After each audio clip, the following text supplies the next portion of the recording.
Saya ceritakan bagaimana keadaan bangsa Arab sebelum Islam. Bagaimana Zaid bin Amr meninggal sebelum dia ketemu dengan Nabi. Padahal Muhammad itu sudah ada, hanya belum menerima wahyu. Ketika beliau menerima wahyu, orang-orang selain Said ya, Waraqah bin Naufal dan sebagainya itu menyatakan akan membela Nabi sampai maut menjemput. Nabi belum mengajak loh itu. Nabi belum mengajak, yuk kita menyembah Allah gitu, belum qul huwallahu ahad, belum. Tapi baru Nabi menerima wahyu. Karena dia pamannya Ibu Khadijah, istri Nabi, terus lapor kepada paman Waraqah yang ahli kitab itu. Waraqah bilang, betul, itu betul, suamimu itulah nanti yang akan menjadi, yang diutus oleh Allah untuk menjadi Nabi, untuk menjadi Rasul yang membawa agama yang kita tunggu-tunggu. Kalau saya masih hidup, saya akan mendampingi, dan itu nanti akan dimusuhi oleh kaumnya, saya akan mendampingi, akan membelanya. Khadijah kaget nanya, loh ngapa kok dimusuhin suami saya? Semua Rasul itu mesti dimusuhi oleh kaumnya, kata Ibu Khadijah. Setelah Nabi menerima wahyu, setelah beliau mendapat perintah untuk hanya menyembah kepada Allah, berhala-berhala itu musyrik semua. Yang pertama masuk Islam keluarga, otomatis Ibu Khadijah, anak-anaknya, Ali bin Abi Thalib yang ada di situ, adik sepupunya Nabi yang ada di situ, kemudian Zaid bin Harithah, anak angkatnya Nabi. Dari orang luar yang bukan keluarga, sama-sama punya perusahaan dagang. Abu Bakar itu penjual emas, jadi dia pedagang emas. Itu bersahabat karib. Jadi dengan Muhammad itu dekat banget. Waktu Nabi bilang, Abu Bakar, umpamane lo ya, umpamane saya kok ngomong di belakang gunung itu ada onta, jenengan ndak percaya? Kata Abu, ya percaya toh mas, tua Nabi 2 tahun daripada Abu Bakar. Ya percaya toh mas, kamu itu sejak dari muda sudah terkenal al-amin, selalu jujur, selalu bisa dipercaya, selalu amanah, selalu tidak pernah bohong. Saya percaya, kamu bilang apa aja saya percaya. Itu sahabat Abu Bakar. Kalau saya sekarang bilang bahwa saya ini adalah Rasul yang diutus Allah, kalau ngajak kamu bersyahadat asyhadu alla ilaha illallah wa asyhadu anna muhammadar rasulullah, jenengan percaya, jenengan purun. Saat ini saya asyhadu alla ilaha illallah wa asyhadu anna muhammadar rasulullah. Itu Abu Bakar percaya langsung.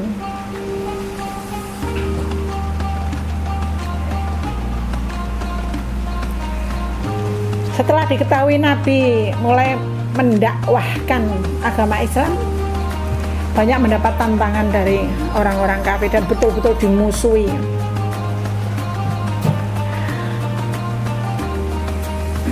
Abu Jahal itu orang yang paling memusuhi Islam, tapi sering datang mendekatin Nabi. Pagi-pagi duduk di depan rumahnya, dia datang, ayo Muhammad, ada cerita baru enggak? Ada apa lagi dari Tuhanmu? Oh iya ada. Apa? Saya tadi malam sama Allah diperjalankan ke Masjidil Aqsa di Yerusalem, terus saya diajak naik kosek jadi terus ke kata Abu Jahal, yuk kita pergi ke Jabal Qubais. Yuk, Jabal Qubais itu bukit yang agak tinggi. Kalau ada pengumuman itu orang-orang Mekah itu teriaknya di situ, pengumuman gitu. Ini ada ini, pokoknya apa saja itu diumumkannya lewat di Jabal Qubais itu. Belum ada toa loh ya. Yuk kita ke Jabal Qubais yuk. Wah, di situ Abu Jahal langsung cerita, langsung ngomong, ada kabar baru. Katanya Muhammad ini tadi malam ke Masjidil Aqsa, kemudian naik ke langit. Pagi-pagi udah sampai di sini. Siapa yang percaya? Ini orang waras kok orang edan, ini orang waras kok orang gila gitu. Orang bingung, perjalanan dari Mekah ke Masjidil Aqsa itu 1 bulan. Lah kok iso dalam 1 malam udah balik lagi di rumahnya, malah dia katanya naik ke langit. Iki ngimpi apa tenan? Saat itu goncang, termasuk orang-orang yang sudah memeluk Islam. Aduh, kok bener ya ini, kok mustahil banget ya. Dia orang percaya. Tapi Abu Jahal kesek. Dia punya sahabat namanya Abu Bakar. Cari Abu Bakar, coba. Biar Abu Bakar mikir itu. Ini katanya nabinya ini pembohong apa orang yang benar. Abu Bakar masih di luar kota. Parah nih. Kamu percaya nggak kalau Muhammad bilang begini? Benar, Muhammad bilang begitu. Iya, percaya. Abu Bakar langsung naik kudanya cepet ke Jabal Qubais. Dengar Abu Jahal masih teriak-teriak di sana bahwa Muhammad ini bohong, Muhammad ini macam-macam. Pokoknya menghina Nabi. Abu Bakar teriak dari jauh, saya percaya. Setelah dekat Abu Bakar malah ngomong, seandainya di depan saya ada kuda putih, tapi Muhammad bilang itu kuda hitam, saya akan menyalahkan mata saya. Saya akan bilang bahwa kuda itu hitam, yang salah mata saya. Itu Abu Bakar percaya 100% tanpa menolak, tanpa berpikir malahan. Pokoknya percaya gitu aja. Pokoknya kalau Muhammad dia percaya.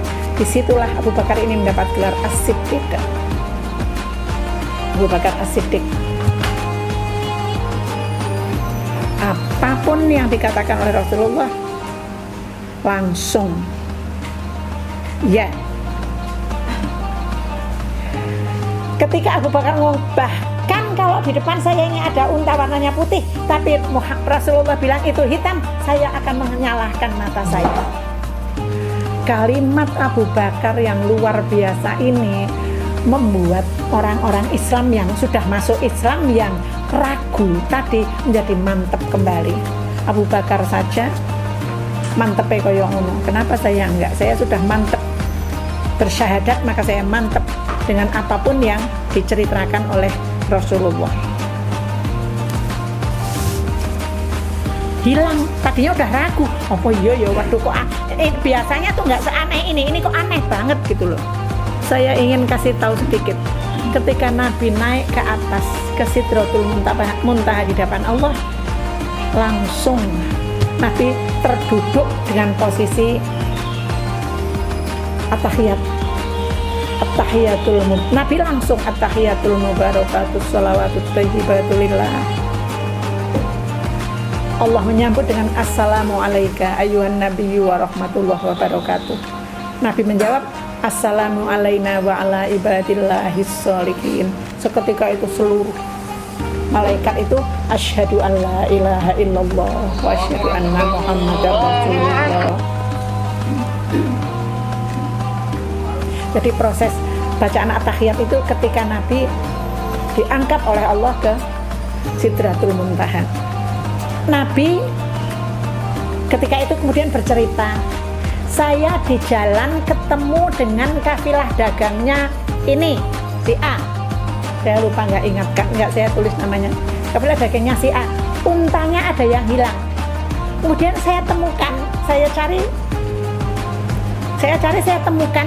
Kemudian saya kasih tahu orang itu, dia mencari untanya dan ketemu. Kafilah ini menurut perhitungan besok sore akan masuk ke Mekah.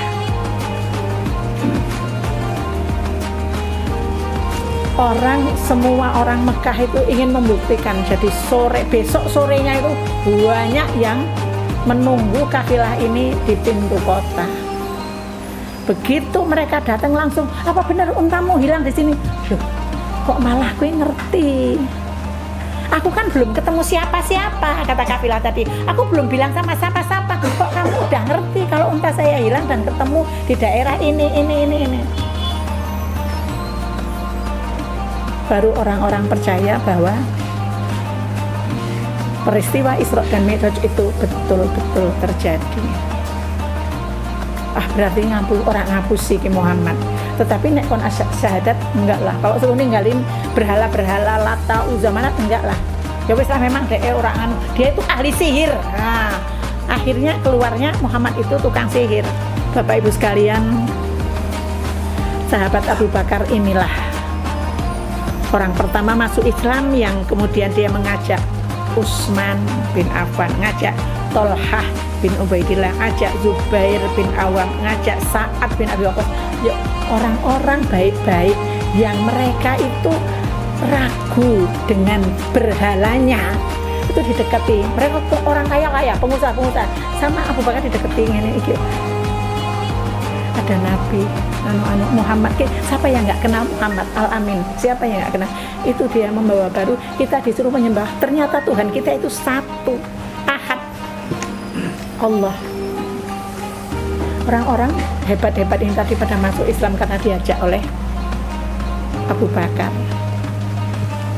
Termasuk 10 orang as-sabiqunal awwalun, orang yang pertama masuk Islam di kalangan muhajirin, yang sama Allah sudah dijamin surga padahal belum mati. Tapi selain ini, yang masuk Islam itu banyak dari kalangan budak-budak. Ada Bilal, ada Abdullah bin Mas'ud, ada Yasir, ada Ammar bin Yasir dengan bapaknya Yasir, dengan ibunya Sumayyah. Mereka pada masuk Islam karena dari golongan budak, setelah ketahuan sama tuannya, majikannya, bahwa mereka masuk Islam, akhirnya mereka disiksa dengan siksaan macam-macam. Ada yang dijemur di pasir panas terik luar biasa, timpa batu, disuruh kembali menyembah berhala. Nggak mau, tetap Ahad. Abu Bakar ini kerjaannya keliling. Ketika ketemu orang-orang yang seperti ini, budak-budak yang disiksa, dia beli untuk dibebaskan. Banyak sekali hartanya yang dikorbankan untuk membeli budak-budak ini. Itu Abu Bakar. Abu Bakar itu percaya sepenuhnya kepada Rasulullah. Nggak ada protes di sini apapun, kata Rasulullah. Di kita ada, di umat Islam kaum muslimin waktu itu ada beberapa kejadian. Bentar. Nabi berdakwah di Mekah itu selama 13 tahun. Yang masuk Islam itu hanya 151 orang Mekah itu, banyaknya budak-budak. Tetapi setelah peristiwa Isra dan Mi'raj, Nabi kemudian berhenti, nggak mau lagi berdakwah pada orang Mekah. Nabi menunggu musim haji, berdakwah pada orang-orang yang datang. Tahun pertama yang datang orang Madinah, ada 12 orang langsung masuk Islam. Tahun berikutnya mengajak teman sebanyak 75 orang langsung masuk Islam. Jadi orang-orang Mekah, orang terlalu banyak menentang, bahkan menyiksa, bahkan mau membunuh Nabi. Tapi di Madinah, orang-orang Madinah cepat sekali masuk Islam. Akhirnya Nabi mengirim sahabatnya yang namanya Mus'ab bin Umair untuk pergi ke Madinah sana menuntun berdakwah pada orang-orang Mekah. Nggak sampai 1 tahun, nggak sampai 1 bulan, seluruh orang Mekah, hampir semuanya orang Madinah, seluruh orang Madinah hampir semuanya masuk Islam. Saat itu Nabi langsung memerintahkan orang-orang Islam untuk semuanya hijrah ke Madinah, pindah sana berangkat sana. Ada orang-orang Madinah yang siap menunggu kedatangan kalian. Ketika orang-orang kafir bingung, ndelok loh, omah kok tiba-tiba kosong, loh kayak kok tiba-tiba kosong. Orangnya kok udah pergi ke Madinah semua, wah kurang ajar banget Ki Muhammad, kini orang dipateni deh engko, pengaruhnya makin kuat. Akhirnya diputuskanlah waktu itu Muhammad mau dibunuh. Dalam rapat besar seluruh kepala-kepala suku di Mekah itu untuk memutuskan gimana cara membunuh Muhammad. Diputuskan bahwa setiap satu suku mengirim satu orang supaya nanti kaum kesukuan orang Arab waktu itu luar biasa, walaupun tidak seagama, walaupun tidak memeluk Islam, tapi suku Bani Hashim, sukunya Rasulullah. Rasulullah di aniaya, mereka juga nggak terima. Itu makanya sering di sana terjadi perang antar suku, hanya pembelaan terhadap sesama satu suku itu sering.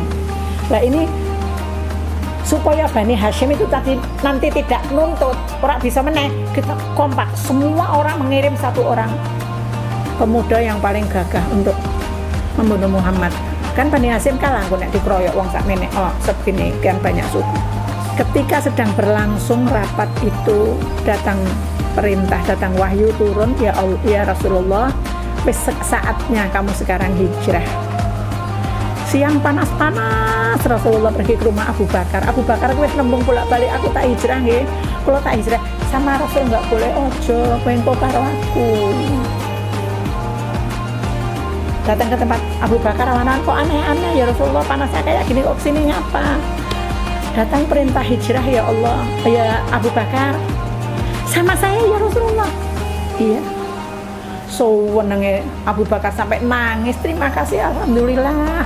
Akhirnya Abu Bakar siap-siap, Nabi pulang, nanti kita ketemu di sana ya, di tempat janjian.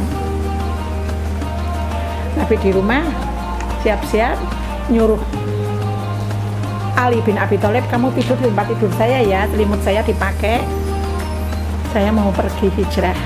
Mengko kira-kira perjalanan saya kira-kira 1 minggu, saya sudah sampai di mana, kamu nyusul, bawa seluruh keluarga saya dengan bawa seluruh keluarga Abu Bakar yang tersisa, kamu kawal dia menyusul saya. Bertemu di satu tempat dengan Abu Bakar, kemudian berdua berjalan bersembunyi di Gua Sur. Ketika keluar rumah sudah dikepung situ banyak pemuda-pemuda, tapi oleh Allah mereka dibuat tertidur. Nabi membawa pasir, disiramkan ke kepala-kepalanya sambil membaca Yasin wal Qur'anil Hakim, innaka laminal mursalin. Tidur semua. Setelah Nabi sampai di depan Gua Sur, mengajak masuk Abu Bakar. Abu Bakar, sebentar ya Rasulullah, tempatnya tak bersihkan, ini terkenal sekali tempat binatang-binatang berbisa, ular-ular. Abu Bakar merobek sedikit-sedikit bajunya untuk ngambil batu-batu yang lincip, yang ini, pokoknya yang membahayakan, bersihkan terus. Nabi disuruh masuk. Sebelum Nabi masuk, dilalah batu terakhir yang diambil Abu Bakar itu ada ularnya, dan Abu Bakar gigit ular. Wis ora apa-apa wis. Pokoknya Nabi udah selesai, Nabi suruh masuk. Baru saat itu wong-wong sing ngepung rumahnya Nabi itu tersadar, ada orang-orang seperti orang tua begitu datang. Padahal itu iblis yang menjelma manusia. Kamu pada nunggu apa, wahai pemuda-pemuda yang gagah berani? Nunggu Muhammad udah nggak ada, udah keluar dari rumahnya. Itu masih tidur, diintip masih tidur. Coba aja dibangunkan, ternyata Ali dipukuli sampai kayak apa, dia nggak tahu. Memang Ali nggak tahu Nabi pergi kemana. Nabi nggak pesen, saya ini perjalanan saya mau kesini dulu nggak ngomong. hebohlah orang-orang itu, akhirnya semua pada mencari Nabi. Sampai di depan Gua Sur ada ahli tapak kaki ki apa? Yang bisa pencari jejak ya istilahnya ya. Itu sampai depan gua, lah ini di sini berarti dia masuk gua. Enggak mungkin, gua itu terkenal banyak binatang buas dan Allah sudah perintahkan pada malam itu ribuan burung, ribuan laba-laba membuat sarang dan burung membuat tempat untuk bertelur. Lah iki nek ana wong mlebu kan rusak ini sarang laba-laba. Di dalam itu Abu Bakar sudah ketakutan, nangis. Abu Bakar kira rotok gembeng, gampang nangis ya Rasulullah, gimana itu kalau orang-orang itu begini saja. Rasulullah sudah kelihatan. Tapi karena mereka berdebat, orang mungkin kalau sampai ngeliwati ini, apa burung-burung nggak pada terbang. Akhirnya dan itu nenggone Quran itu terkenal dari judul buku barang wala tahzan, jangan khawatir Abu Bakar, innallaha ma'ana, Allah beserta kita. Kadang kita dalam tulisan apa gitu kita dengar orang la tahzan, jangan khawatir, innallaha ma'ana, Allah beserta kita. Kalimat itu menjadi viral karena dia turun menjelaskan, Allah menjelaskan bagaimana Nabi bilang sama Abu Bakar seperti itu. Abu Bakar dengan segala persiapannya, anaknya yang tukang ngirim makanan sudah diperhitungkan, ada budaknya yang menggembala kambing di situ sehingga bisa diperah tiap hari untuk minum selama 3 hari. Setelah reda, orang nggak bingung diubek di Mekah, sudah mulai mencari agak keluar-keluar, barulah Abu Bakar dan Nabi Muhammad berangkat ke Madinah melalui jalan yang lain, lebih jauh, menyusuri pantai Laut Merah. Kalau ketemu orang, Abu Bakar kan terkenal, dia sering pergi ke berdagang kemana-mana. Siapa Abu Bakar? Oh, ini penunjuk jalanku, aku sengaja mau lewat sini. Gitu. Jadi Nabi dibilang ini penunjuk jalanku gitu. Ketika Abu Bakar terakhir memasukkan Rasulullah ke dalam Gua Sur dan kakinya digigit ular, Nabi sampai di dalam tidur di pangkuan Abu Bakar.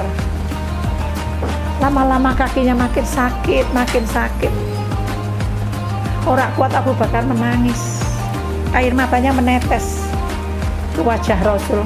Kenapa Abu Bakar kamu nangis? Sakit kakiku digigit ular ya Rasulullah. Oleh Nabi kaki itu diusap, mana yang digigit diambil diusap sama Rasulullah, sembuh seketika. Untuk seorang Rasul yang seperti ini namanya mukjizat, keistimewaan yang diberikan kepada Rasul, kepada nabi-nabi tertentu. Kalau sekarang nggak ada ya, aneh. Mungkin ada sih karomah orang bilang, tapi kebanyakan bukan karomah, dukun yang dibantu setan. Hati-hati kita menjaga keimanan kita. Bapak Ibu sekalian, setelah sampai di Nabi mampir di Kuba, di situ selama 14 hari sambil menunggu Ali dan keluarga Rasul dan keluarga Abu Bakar menyusul. Setelah sampai baru Nabi meneruskan ke Madinah. Sampai di Madinah 1 tahun.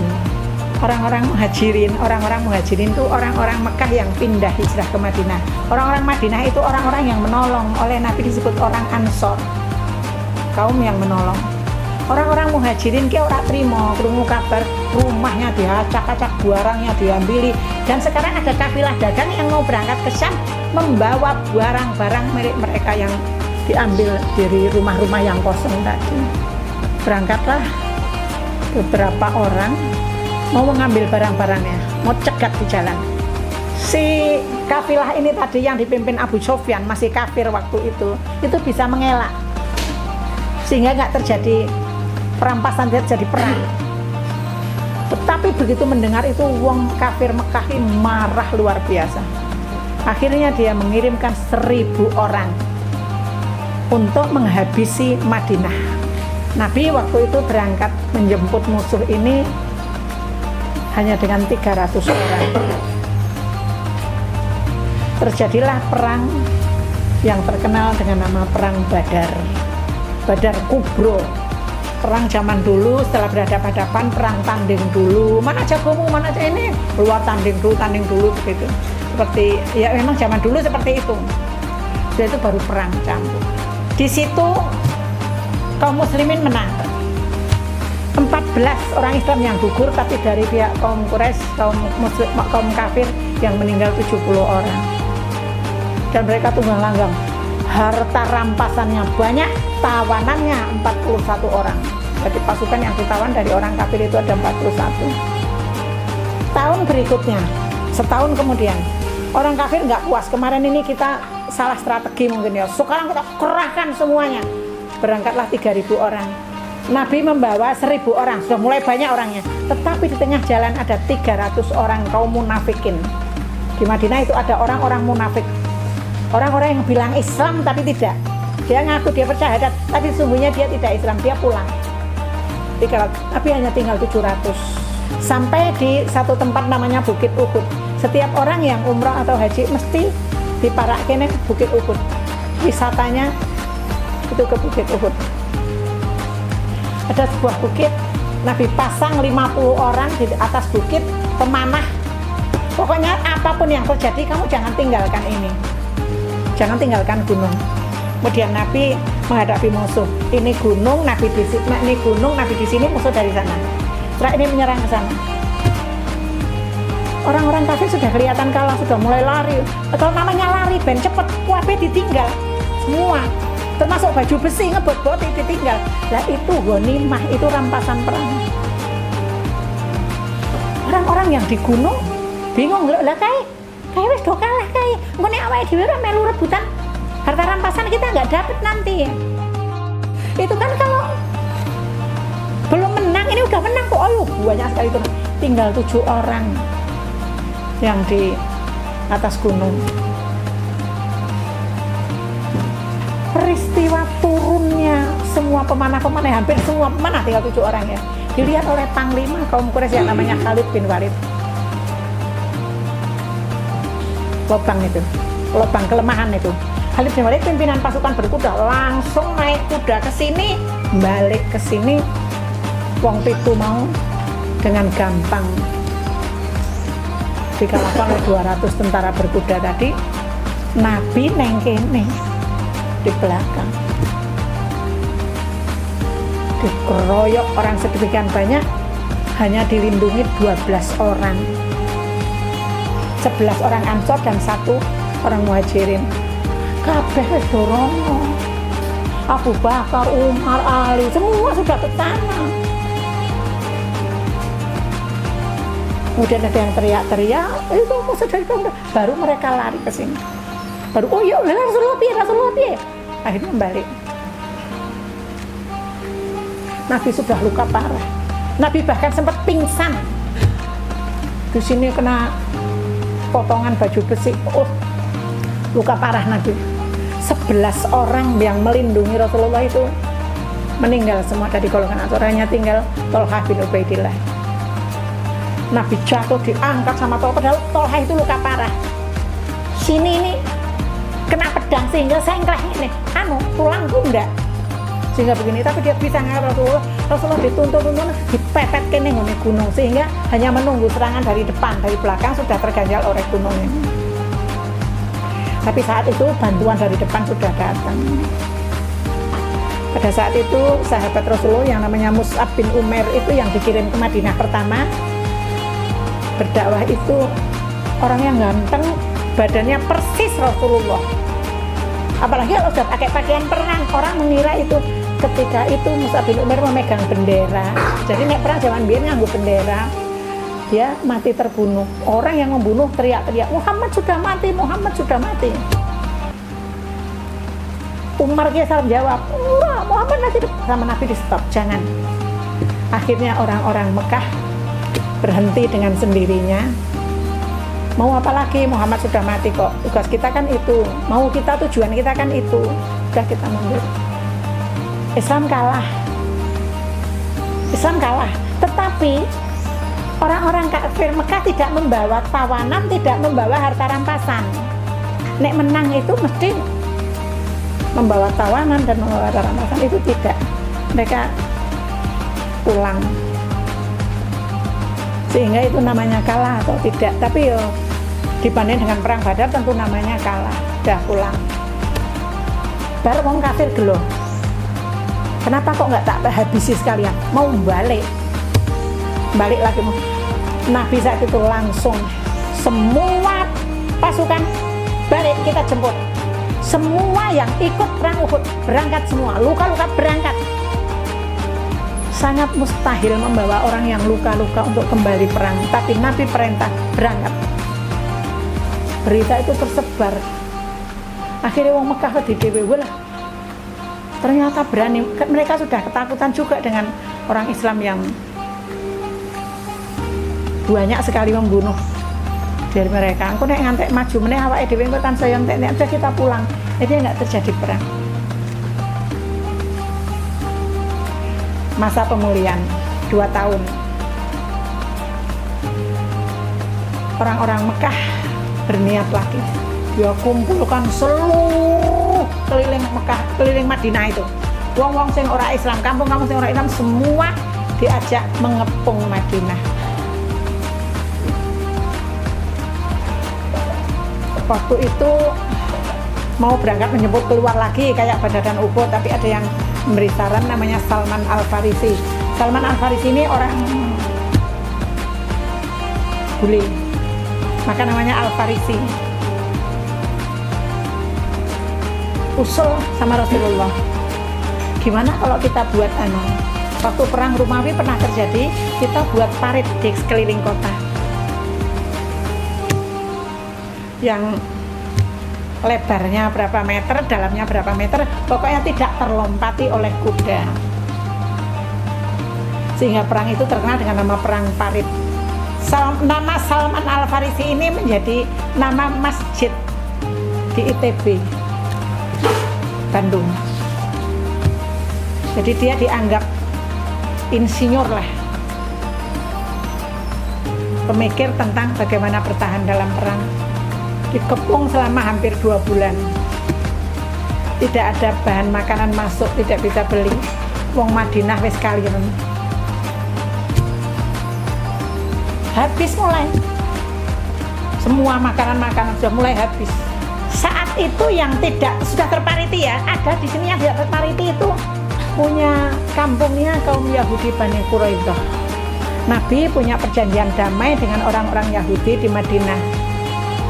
Wong-wong Yahudi Bani Quraidah ini akan berkhianat. Yo kita buka yo. Dan wong Islam do mati. Walaupun dia juga licik, saurunge wong-wong kafir Mekah kuwi mau do mlebu. Ini katanya anak-anak, orang-orang, anak-anak, perempuan, orang tua dikumpulkan di rumah ini, di koyok benteng gitu. Kita serang dulu, harta-hartanya di situ semua. Daripada nanti hartanya dijarah sama orang-orang Mekah, kita duluan. 500 orang datang ke situ. 15 orang sudah mengelilingi benteng tadi. 1 orang naik. Kuwi ana tentarane apa ora ya? Ketika orang satu naik iki sing manggon niku jenenge Pak Hasan. Pak Hasan wis tuwa. Ibu-ibu yang di situ ada bibinya Rasulullah yang namanya Safiyah, Ibu Safiyah. Ibu Sofiyah binti Abdul Muthalib itu bibi. Pak Hasan pripun niki? Itu pengepung itu tak lihat ada 500 orang. Sudah itu oh tak kira pada yang juga kewetang ampun Pak Ki. Ini yang 15 malah mendekat ke kita. Loh Pak pripun niki? Udah 1 orang sudah manjat rumah kita. Sing wong tuwa mau lah pripun tulung pun mboten saged napa-napa. Ibu Sofiyah binti Abdul Muthalib yang sudah umur 60 tahun akhirnya langsung pakai pakaian perang ben dikira lanang ora ketok nek wedok, dia bawa besi. Begitu orang itu naik sampai di atas langsung dipukul sama Safiyah, lehernya dipotong, kepalanya dilemparkan ke bawah. Akhirnya semua lari. Oh, ternyata jero ono tentara nih, ternyata jero ono tentara nih. Padahal itu hanya seorang ibu tua umur 60 tahun. Peperangan itu akhirnya diselesaikan oleh Allah sendiri. Diciptakanlah dengan badai salju yang amat dingin yang memporak-porandakan semuanya. Esok-esok ternyata pasukan musuh wis ilang kabeh, lari semua. Perang Khandaq. 1 tahun kemudian Nabi mau berangkat haji ke Mekah. Rombongan diajak. Berhentilah di satu tempat yang namanya Hudaybiyah. Di Hudaybiyah ini wong Mekah pokoknya nek nampa Muhammad, seharusnya kan ibadah haji itu, waktu ibadah haji Mekah itu terbuka untuk siapa saja. Tapi nek ngantek Muhammad sing mlebu gengsi di hadapan orang-orang suku-suku lain sekitar situ, saya nggak mau. Tapi nek perang piye, wedi, kita keluar dengan kekuatan penuh, semuanya berangkat. Orang Islam Medina. Akhirnya diadakan perjanjian Hudaybiyah. Perjanjian di situ. Namanya terkenal dengan nama perjanjian Hudaybiyah. 1, isinya gencatan senjata selama 10 tahun. 2, semua orang berhak memilih. Semua orang, nggak ada paksaan. Mau milih kafir atau milih masuk Islam. Nggak ada penyiksaan, nggak ada diburu, nggak ada dibunuh. 3, kalau ada orang kafir Mekah yang masuk Islam kemudian ke Madinah, tidak boleh diterima. Tapi kalau ada orang Islam di Madinah yang murtad kembali kafir balik ke Mekah, boleh diterima. Yang keempat, orang-orang Islam hajinya ditunda tahun depan, diberi waktu hanya 3 hari. Nanti orang-orang Mekah akan mengosongkan kota, mereka ngungsi. Orang Madinah besok tahun depan haji, boleh. Di saat yang bersamaan ada seorang yang namanya Abu Jandal, bukan Abu Jandal loh ya, Abu Jandal masuk Islam, tapi dikurung di rumah sama bapaknya. Bapaknya namanya Suhail bin Amr. Bahkan Suhail bin Amr itu sing melu tanda tangan ini perjanjian antara Suhail bin Amr sebagai mewakili orang Mekah dengan Nabi Muhammad mewakili orang Islam. Anak mlebu Islam dikurung nang omah, ucul waktu itu, lari sampai di situ minta tolong kepada orang Islam. Sudah terlanjur ditanda tangan. Orang Islam nggak bisa lagi menerima kalau ada orang kafir, orang-orang Mekah yang masuk Islam lari ke Rasulullah, harus ditolak, nggak boleh diterima. Piye, orang-orang sahabat saya udah pedang, udah gini semua, mau membelani Abu Jandal tapi nggak bisa. Umar itu, sahabat Umar bin Khattab itu orang yang luar biasa keras. Yang bisa meredam hanya Abu Bakar, tokoh kita kali ini. Umar tuh sampai ngomong, kamu tuh Rasulullah apa bukan? Kamu benar Rasulullah kan, wahai Muhammad? Iya. Mereka orang kafir kan? Iya. Mereka musuh-musuh Allah? Iya. Lah ngapa kok kita sekarang jadi dikalahkan seperti ini? Abu Bakar yang bisa ngelerem-ngelerem. Abu Bakar percaya penuh perjanjian Hudaybiyah itu perintah Allah, wajib dilaksanakan dan semua mesti untuk kebaikan orang Islam. Walaupun secara kasat mata, saya cerita sama cucu saya saja, ini begini-begini, loh kok nggak adil mbak? Langsung itu, anak waktu itu kelas 5 lah ya, kelas 5 atau kelas 6 itu, loh kok nggak adil? Oh mau meneh Umar, ngamuk. Tapi kata Abu Bakar, iya, dia Rasulullah. Kenapa kita begini? Saya percaya Rasulullah itu perintah oleh Tuhan, dan saya percaya Tuhan pasti bermaksud baik sama kita. Tapi Rasul kita kan bilang kita akan tawaf sa'i, kita akan haji. Kenapa sekarang kok ora gitu? Apa Nabi bilang waktu? Ora, percayalah sok mben awake dhewe mesti bakal haji. Tidak sekarang. perasaan kecewa, marah, ora trimo itu melingkupi seluruh umat Islam yang waktu itu sudah siap masuk ke Mekah. Nabi wis perintah, ayo haji kita disudahi di sini, kurban kita disembelih yo. Kita pulang, ora ono sing muni, ora ono sing jawab, ora ono sing nglakoni. Diem semua. Akhirnya Ummul Mukminin Ummu Salamah bilang, ya Rasulullah, Nabi sudah mengeluh ini.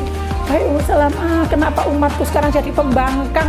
Kenapa nggak nurut sama aku gitu? Ya Rasulullah, mereka bukan pembangkang, mereka hanya shock. Coba sekarang panjenengan ya Rasulullah keluar, terus korban panjenengan sembelih. Nabi diam, keluar, kambingnya dituntun terus disembelih, terus beliau mencukur rambut, tahallul.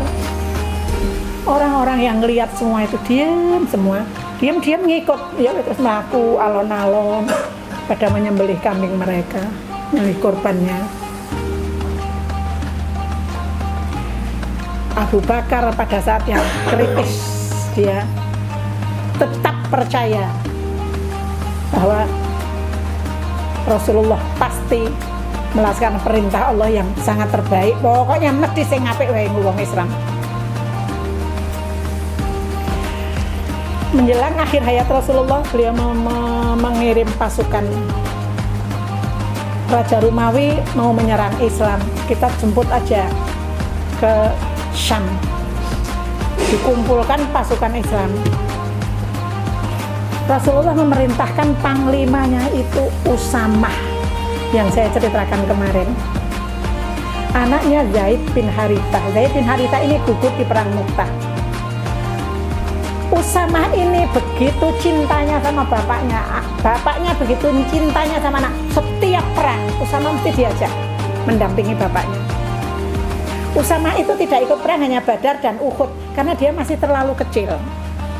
Sama Nabi nggak boleh, kowe cak cilik pakai balang watu kekuatannya sepiro, kowe nyedak mungkin langsung dipateni, nanti aja kalau udah besar gitu.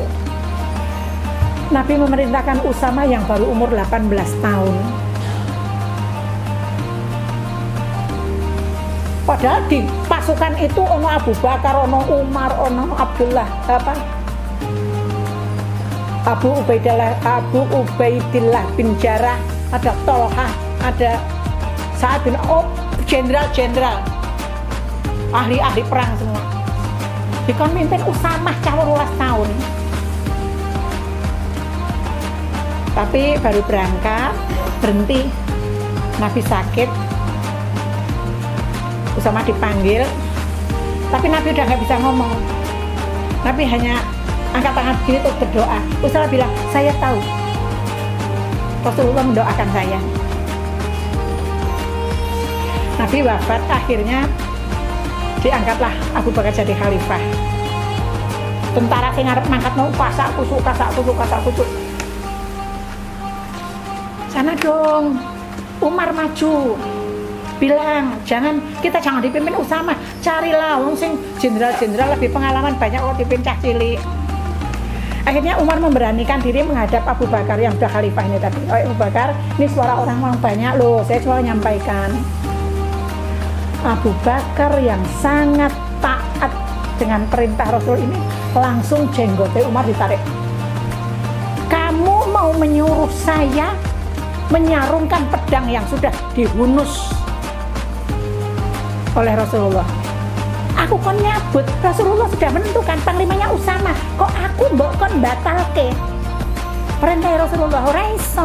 Marah dia sama Umar, tarik jenggotnya. Akhirnya Umar keluar, waduh, gara-gara kamu spani aku gimana sama Abu Bakar gitu. Dan ternyata pasukan itu tetap, tapi ini Abu Bakar bilang sama Usamah, kowe tetap jadi panglima. Nek aku njaluk izin Umar mbok tinggal piye, tak ngumbat-mbatan ning kene. Begitu Nabi wafat, Abu Bakar jadi khalifah. Banyak sekali pemberontakan, banyak sekali orang-orang yang murtad dari Islam. Nabi sudah mati, Muhammad sudah mati, kita nggak perlu Islam lagi. Banyak sekali. aku pengen Umar tak ngombat-mbatan yang kene untuk tukar pikiran, untuk gimana caranya ngatasi ini. Usama mengizinkan sampai Umar kelak menjadi khalifah, dia kalau memanggil Usama itu wahai panglimaku, karena dia pernah jadi panglimanya Umar, walaupun Umar waktu itu melu perang. Satu-satunya perang yang tidak ada korban satupun dan membawa harta rampasan yang luar biasa banyak, pasukannya Usama. Abu Bakar tidak salah. Abu Bakar sangat benar ketika dia nyekeli omongannya Rasulullah, ngangkat Usama, bocah cilik 18 tahun, cah SMA, paribasan sekarang SMA atau 18 tahun itu, pemimpin batalion. Tapi ternyata Rasulullah itu betul-betul hanya menjalankan perintah Allah, sehingga semuanya lillahi ta'ala, semuanya pulang dengan ridho Allah. Abu Bakar orang yang sangat taat. Pelajaran yang bisa kita ambil, nek wis percaya karo Gusti Allah pasrah untuk kita. Abu Bakar contoh konkret, diberi apapun sama Allah, entah itu nikmat, entah itu musibah, entah itu cobaan, entah itu apapun, percaya Allah pasti memberikan kita yang terbaik. Bu anak nakal banget dilalah anak, aku didik apik-apik anu kok ya siji iki lho. Kaya andeng-andeng tenan iki. Wis apa? Wis ndok siji iki lho. Nah, ya, kalimat Allah enggak tahu kita. Pokoknya kita yang penting usaha. Aku kurang apa? Ayu. 6 pinter golek duit, bojoku tetep selingkuh. Masa bendina mangan iwak pitik, kadang-kadang aku pengen mangan tempe katanya loh. Ada yang kayak gitu. Kalau sudah seperti itu mau apa? Allah punya maksud yang lain. Contoh banyak. Dewi Asyah istri Fir'aun, kurang bejat apa Fir'aun, tapi istrinya termasuk pemimpin wanita-wanita di surga.